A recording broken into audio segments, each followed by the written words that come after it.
Hello guys, welcome back to Mastery. My name is Yasin Khan and I am from Mastery. So আজকে basically আমরা ইংরেজির এমন একটা মজার টপিক শিখতে যাচ্ছি যেই টপিকটা আমাদের ইংরেজিতে প্রতিদিন কনভারসেশনে প্রতিদিন টকিংয়ে অবশ্যই দরকার। এমন একটা জিনিস আমরা শিখব, সেটা হচ্ছে ইম্পারেটিভ সেন্টেন্স।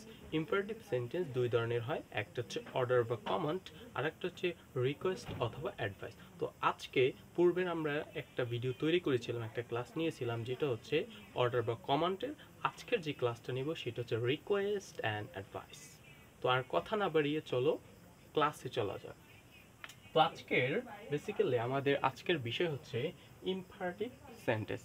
ইম্পারেটিভ সেন্টেন্সে আজকে আমরা যেই বিষয়টা শিখব সেটা হচ্ছে রিকোয়েস্ট অ্যান্ড অ্যাডভাইস। ইংরেজিতে কিভাবে আমরা রিকোয়েস্ট এবং অ্যাডভাইস দিব, সেই সেন্টেন্স এবং কিভাবে তৈরি করতে হবে, সেটার স্ট্রাকচার কি, সেটার গঠন কিভাবে করতে হবে, আজকে আমরা সেইটাই শিখব। তো সেইটার স্ট্রাকচার হলো, প্রথমে আমরা দেখি যে প্রথমে প্লিজ থাকবে, যেহেতু আমাদের এখানে রিকোয়েস্ট, তার জন্য আমরা এখানে প্লিজ ব্যবহার করব। তারপর ভার্বের 1 নম্বর ফর্ম থাকবে, তারপর অবজেক্ট থাকবে। তাহলে সাধারণ একটি স্ট্রাকচার, প্লিজ, বি1, অবজেক্ট, এই তিনটাই হচ্ছে স্ট্রাকচার। এবার এইটার যদি আমরা উদাহরণ দেখি তাহলে দেখব, এক্সাম্পল প্রথমটা দেওয়া আছে দয়া করে মনোযোগ দিয়ে শোনো, দয়া করে মনোযোগ দিয়ে শোনো। দ্বিতীয়টা আছে দয়া করে দরজা খোলো। এই দুইটা সেন্টেন্স কিভাবে হবে তোমরা নিজেরা একটু দেখো।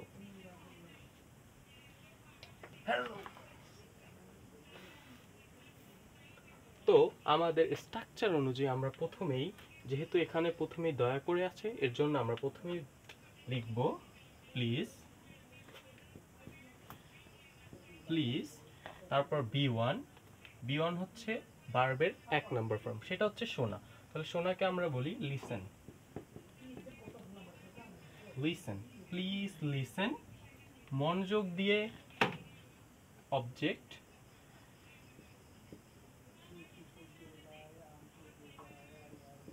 কেয়ারফুলি, প্লিজ লিসেন কেয়ারফুলি, মনোযোগ সহকারে বা দয়া করে মনোযোগ দিয়ে শোনো, প্লিজ লিসেন কেয়ারফুলি। প্রথমে আমরা স্ট্রাকচার অনুযায়ী প্লিজ ব্যবহার করেছি, তারপর ভার্বের 1 নম্বর ফর্ম লিসেন, তারপর অবজেক্ট কেয়ারফুলি। দ্বিতীয় সেন্টেন্স হচ্ছে দয়া করে দরজা খোলো। এটা প্রথমে আমরা যথারীতি প্লিজ, তারপর খোলো, খোলো, সেটা হচ্ছে ভার্বের 1 নম্বর ফর্ম, ওপেন দ্য ডোর,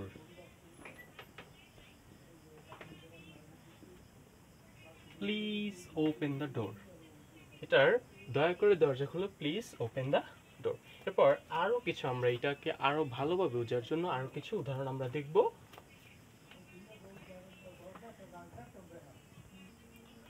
এরপর আরো কিছু উদাহরণ হচ্ছে, প্রথম, দয়া করে আমাকে সাহায্য করো, দয়া করে আমাকে ভরসা করো, দয়া করে ফ্যান বন্ধ করো, দয়া করে পানি আনো, দয়া করে এখানে আসো। প্রথমটা আমরা যদি তৈরি করি দয়া করে, তাহলে যথারীতি প্লিজ, সাহায্য করো, ভার্বের 1 নম্বর form help,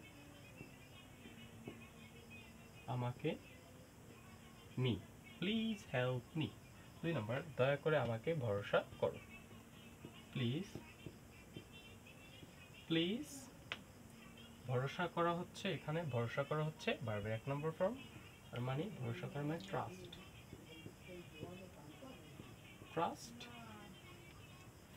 me, please trust me, দয়া করে ফ্যান বন্ধ করো, please switch off the fan, switch off the fan. তারপর হচ্ছে দয়া করে পানি আনো, please, please bring, bring a glass of water, please bring a glass of water, দয়া করে এখানে আসো, please please come here, please come here. তাহলে এইটা আরো ভালোভাবে বোঝার জন্য আমরা নতুন আরো 5টি উদাহরণ দেখলাম। এরপর আমরা শিখব এইটাকে কিভাবে আমরা নেগেটিভে ব্যবহার করব, সেইটার আমরা কিভাবে উদাহরণ তৈরি করব এবং সেটার স্ট্রাকচার কি হবে সেটা একবার আমরা শিখব। এবার রিকোয়েস্ট অ্যান্ড অ্যাডভাইস সেন্টেন্সের কিভাবে আমরা নেগেটিভ তৈরি করব সেটা এবার আমরা দেখব। এটার স্ট্রাকচার হচ্ছে please do not V1 object. পূর্বে যেমন ছিল তেমনই থাকবে, শুধু মাঝখানে এই ডু নট এই কথাটুকুই যুক্ত হবে শুধু, আর যেমন ছিল তেমনই থাকবে। যেমন আমরা প্রথম যদি উদাহরণটা দেখি, দয়া করে খাবার অপচয় করো না, দয়া করে এখানে ধূমপান করো না, দয়া করে তাকে মেরো না, দয়া করে কাউকে ধোকা দিবে না, দয়া করে টাকা অপচয় করো না। এই সেন্টেন্সগুলো আমরা কিভাবে তৈরি করব? যেমন প্রথমেই যদি আমরা দেখি যে দয়া করে এর জন্য আমরা প্লিজ এখানে লিখেছি, তারপর অপচয় করো না, অপচয়কে প্লিজ, তারপর স্ট্রাকচার অনুযায়ী আমরা লিখব ডু নট। ডু নটকে আমরা একসাথে লিখব ডোন্ট। যেমন প্লিজ ডোন্ট, অপচয় করাকে আমরা কি বলি? ওয়েস্ট খাবার, food. Please don't waste food. But হচ্ছে দয়া করে এখানে ধূমপান করো না, please don't smoke smoke, please don't smoke here, দয়া করে তাকে মেরো না, প্লিজ। স্ট্রাকচার অনুযায়ী আমরা লিখব এবার don't, please don't beat him, please don't beat him, please don't beat him, তাকে মেরো না। তারপর সেন্টেন্সে দয়া করে কাউকে ধোকা দিও না। এটা কিভাবে আমরা তৈরি করব? যেমন প্লিজ, তারপর ডু নট আসবে, ডোন্ট ডোন্ট, প্লিজ ডোন্ট। ধোকা দেওয়াকে আমরা কি বলি? ধোকা দেওয়াকে আমরা ইংরেজিতে কি বলি? হ্যাঁ, cheat. Okay,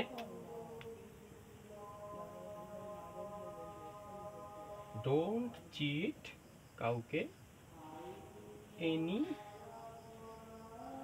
don't cheat anyone, don't cheat anyone, কাউকে ধোকা দিবে না, ডোন্ট চিট এনিওয়ান। পরেরটা হচ্ছে দয়া করে টাকা অপচয় করো না। হ্যাঁ, এটা কিন্তু একটা আমাদের কঠিন সেন্টেন্স, কারণ আমরা সবাই টাকা অপচয় করি, ঠিক জায়গায় না, অন্য কোথাও আমরা অপচয় করি, তো এটা করা উচিত নয়, তাহলে সময়ের আমাদের কাজে আসবে না। ওকে, দয়া করে টাকা অপচয় করো না, এটা কিভাবে আমরা লিখব? যেমন please don't waste money, please don't waste money, please don't waste money, দয়া করে টাকা অপচয় করো না। তাহলে আমরা শিখলাম যে এইটাকে আমরা নেগেটিভ, রিকোয়েস্ট এবং অ্যাডভাইস সেন্টেন্সকে কিভাবে আমরা নেগেটিভে রূপান্তর করবো সেটা আমরা দেখলাম। যে প্লিজ ডোন্ট V1 অবজেক্ট, শুধু ডোন্ট ব্যবহার করলে এটা নেগেটিভ তৈরি হবে। পর সর্বশেষ পার্ট যেটা আমরা আমাদের এখনো বাকি আছে সেটা হচ্ছে আজকের ক্লাস এই পর্যন্তই সমাপ্ত। দেখা হবে নতুন আরেকটি ভিডিওতে, ততক্ষণে সর্বশেষ যে কাজটা আমাদের বাকি রয়ে গেছে সেটা হচ্ছে হোমওয়ার্ক। প্রতিদিন কিছু হোমওয়ার্ক অবশ্যই তো করবে বাসায় বসে, যাতে তোমরা এই বিষয়টা ভালো করে বুঝতে পারো এবং এই বিষয়টা ভালো করে আরও বোঝার জন্য ওই তোমাদের হোমওয়ার্কগুলোই তোমাদের সাহায্য করবে। এর জন্য প্রতিদিন আমি 5টা হোমওয়ার্ক ক্লাসের শেষে দিয়েছি, যেইগুলো তোমরা অবশ্যই পূরণ করবে।